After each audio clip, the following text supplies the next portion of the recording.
Hello दोस्तों, कैसे हैं आप सब लोग। उम्मीद करती हूँ आप सब लोग बहुत ही कुशल मंगल होंगे।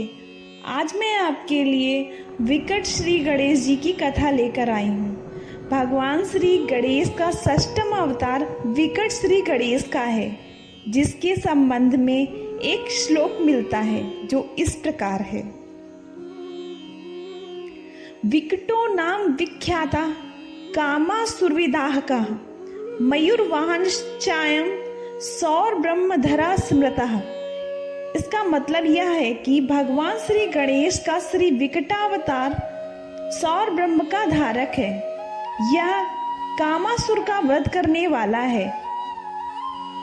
कहा जाता है इनका वाहन मोर है।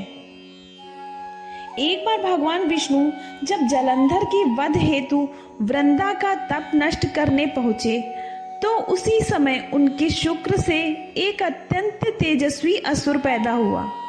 वह कामाग्नि से पैदा हुआ था, इसीलिए उसका नाम कामासुर हुआ।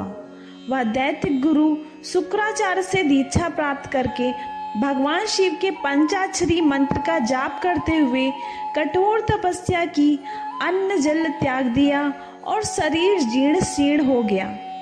तपस्या के पूर्ण होने पर उसे भगवान शिव के दिव्य दर्शन प्राप्त हुए तथा शिव जी से ब्रह्मांड का राज्य, शिव भक्ति तथा मृत्युंजयी होने का वरदान प्राप्त किया। जब यह समाचार शुक्राचार्य को मिला तो उन्होंने कामासुर को दैत्यों का अधिपति घोषित कर दिया और महिषासुर की पुत्री से उसका विवाह कर दिया। कामासुर ने एक सुंदर सी नगरी को अपनी राजधानी बनाया। कामासुर ने रावण, शंबर, महिष, बलि को अपनी सेना का प्रधान सेनापति नियुक्त किया। कामासुर ने धीरे धीरे पृथ्वी के समस्त राजाओं को जीत लिया। उसके स्वर्ग पर भी आक्रमण कर दिया। कामासुर ने स्वर्ग के समस्त देवताओं को भी जीत लिया। वरदान के बल पर कामासुर ने तीनों लोकों पर अपना साम्राज्य स्थापित कर लिया। चारों तरफ छल कपट का साम्राज्य स्थापित हो गया। धर्म कर्म सब नष्ट हो गए। सभी देवी देवता, ऋषि मुनि दर दर भटकने लगे।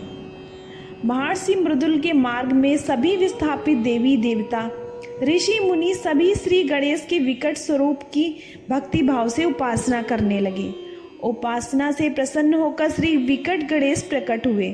श्री विकट गणेश ने देवताओं से वरदान मांगने को कहा। तब सभी देवी देवताओं ने कामासुर के अत्याचार के अंत की प्रार्थना की।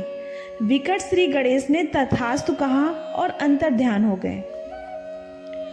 सही समय आने पर विकट श्री गणेश ने सभी देवी देवताओं के साथ मिलकर कामासुर की राजधानी को घेर लिया और कामासुर को युद्ध के लिए ललकारा। दोनों पक्षों में घनघोर युद्ध शुरू हुआ और युद्ध में कामासुर के दोनों पुत्र मारे गए। भगवान विकट ने कामासुर को बताया कि तूने श्री शिव के वरदान से अधर्म मचाया है, मगर अब तेरा अंत निश्चित है। अगर अपना जीवन चाहता है तो सभी देवी देवताओं से वैर छोड़कर मेरी शरण में आ जा, अन्यथा अपनी मृत्यु के लिए तैयार हो जा।